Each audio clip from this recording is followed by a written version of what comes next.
السلام علیکم ورحمۃ اللہ تعالیٰ وبرکاتہ۔ آپ سب کو ربیع الاول شریف کا چاند مبارک ہو۔ آج ربیع الاول شریف کی 1 تاریخ ہے۔ آج سے انشاءاللہ تبارک و تعالیٰ حضور پاک صلی اللہ تعالیٰ علیہ وسلم کی سیرت کو آپ کے سامنے رکھا جائے گا۔ آپ حضرات بغور سماعت کریں۔ آج گفتگو ہوگی سرکار اقدس صلی اللہ تعالیٰ علیہ وسلم عرب شریف میں کیوں تشریف لائے۔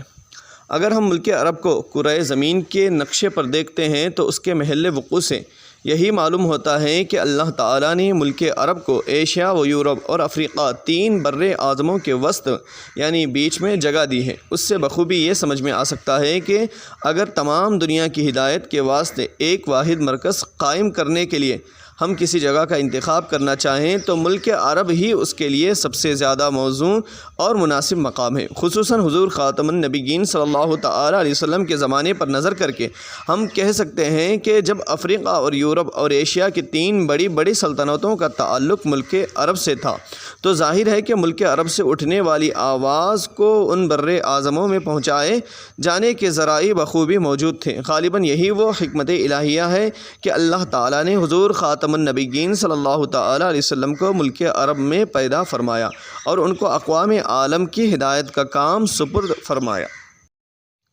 حضور اقدس صلی اللہ تعالیٰ علیہ وسلم کی ولادت مبارکہ کے وقت ملک عرب کے سیاسی حالات کا یہ حال تھا کہ جنوبی حصہ پر سلطنت حبشہ کا اور مشرقی حصہ پر سلطنت فارس کا قبضہ تھا اور شمالی ٹکڑا سلطنت روم کی مشرقی شاخ سلطنت قسطنطنیہ کے زیر اثر تھا۔ اندرون ملک بزعم خود ملک عرب آزاد تھا، لیکن اس پر قبضہ کرنے کے لیے ہر ایک سلطنت کوشش میں لگی ہوئی تھی اور در حقیقت ان سلطنتوں کی باہمی رقابتوں ہی کے طفیل میں ملک عرب آزادی کی نعمت سے بہراور تھا۔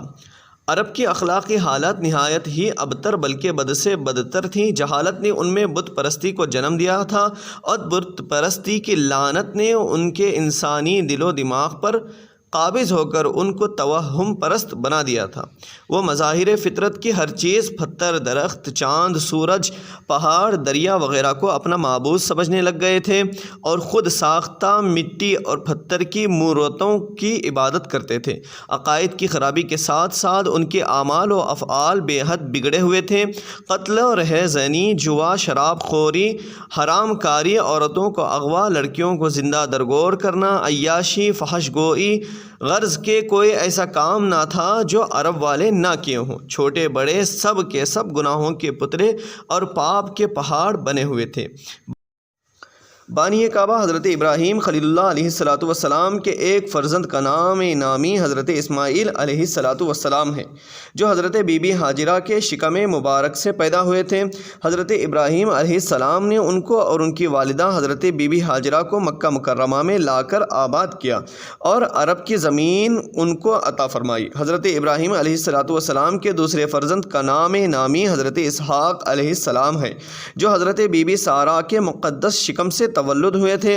حضرت ابراہیم علیہ السلام نے ان کو ملک شام عطا فرمایا۔ حضرت ابراہیم علیہ السلام کی تیسری بیوی حضرت قطورہ کے پیٹ سے جو اولاد مدین وغیرہ ہوئے ان کو آپ نے یمن کا علاقہ عطا فرمایا۔ حضرت اسماعیل علیہ السلام کے 12 بیٹے ہوئے اور ان کی اولاد میں خداوند قدوس نے اس قدر برکت عطا فرمائی کہ وہ بہت جلد تمام عرب میں پھیل گئے، یہاں تک کہ مغرب میں مصر کے قریب ان کی آبادیاں جا پہنچیں اور جنوب کی طرف ان کے خیمے یمن تک پہنچ گئے اور شمال کی طرف ان کی بستیاں ملک شام سے جا ملیں۔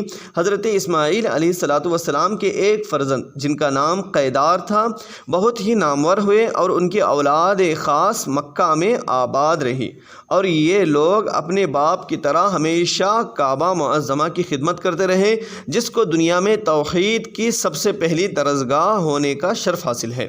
انہی قیدار کی اولاد میں عدنان نامی نہایت اولو العزم شخص پیدا ہوئے اور عدنان کی اولاد میں چند پشتوں کے بعد قصے بہت ہی جاہ و جلال والے شخص پیدا ہوئے، جنہوں نے مکہ مکرمہ میں مشترکہ حکومت کی بنیاد پر 440 عیسوی میں ایک سلطنت قائم کی اور ایک قومی مجلس پارلیمنٹ بنائی جو دارالندوہ کے نام سے مشہور ہے، اور اپنا ایک قومی جھنڈا بنایا جس کو لیوا کہتے تھے، اور عرب میں 4 عہدے قائم کیے جن کی ذمہ داری 4 قبیلوں کو سونپ دی۔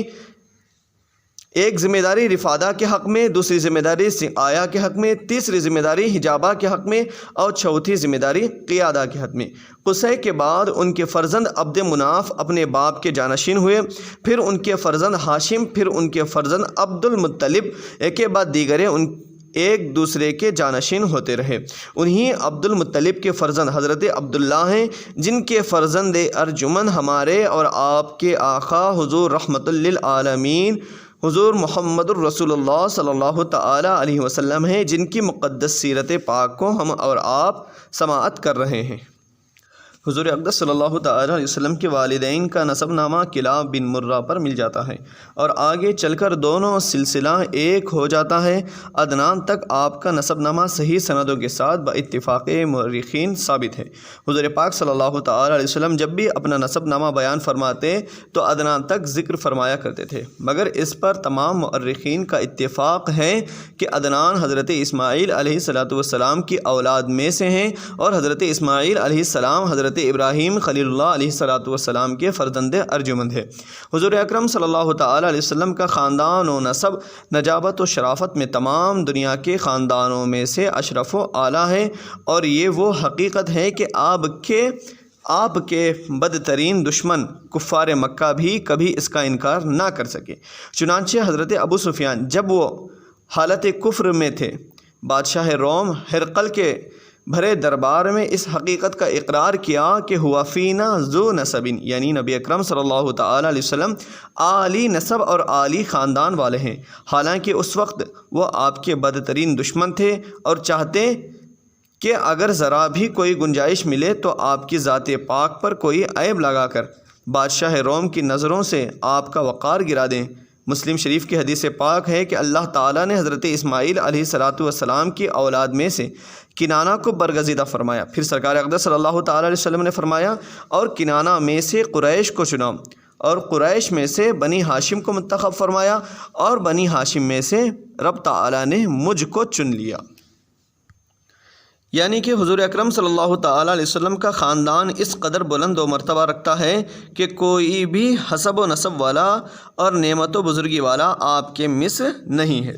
حضور اقدس صلی اللہ تعالیٰ علیہ وسلم کے خاندان نبوت میں سبھی حضرات اپنی گوناگون خصوصیات کی وجہ سے بڑے نامی گرامی ہیں، مگر چند ہستیاں ایسی ہیں جو آسمان فضل و کمال پر چاند تارے بن کر چمکے۔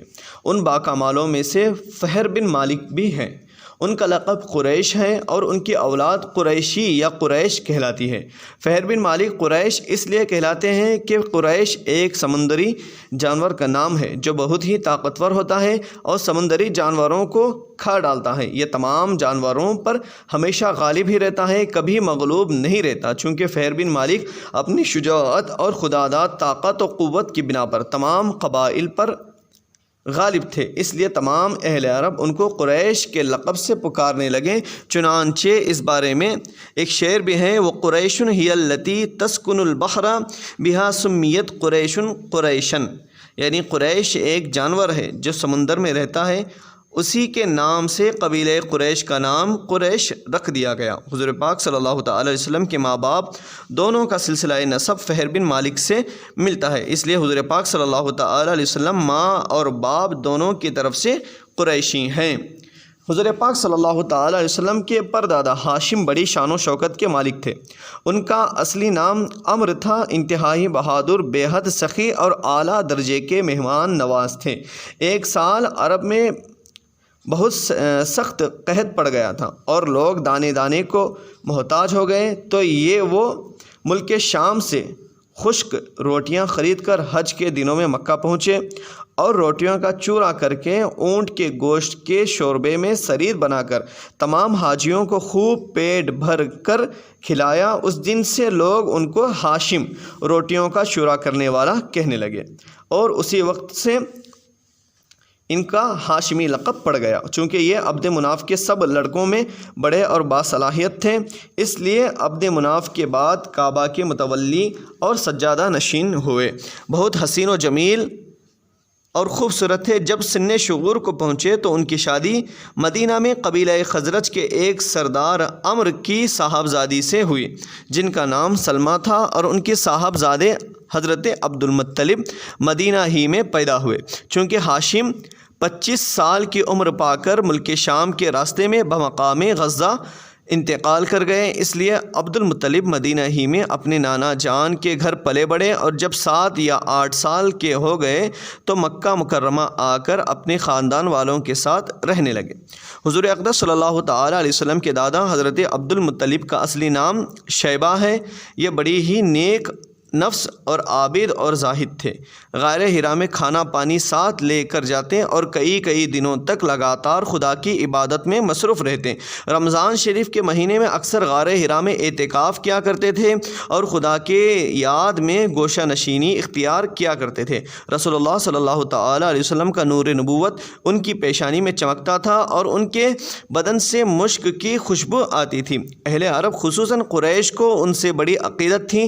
مکہ والوں پر جب کوئی مصیبت آتی یا قحط پڑ جاتا تو لوگ عبد المطلب کے ساتھ پہاڑ پر چڑھ کر اور بارگاہ خداوندی میں ان کو وسیلہ بنا کر دعا مانگتے تھے تو دعا مقبول ہو جاتی تھی۔ یہ لڑکیوں کو زندہ درگور کرنے سے لوگوں کو بڑی سختی کے ساتھ روکتے تھے اور منع کیا کرتے تھے، اور چور کا ہاتھ کاٹ ڈالتے تھے۔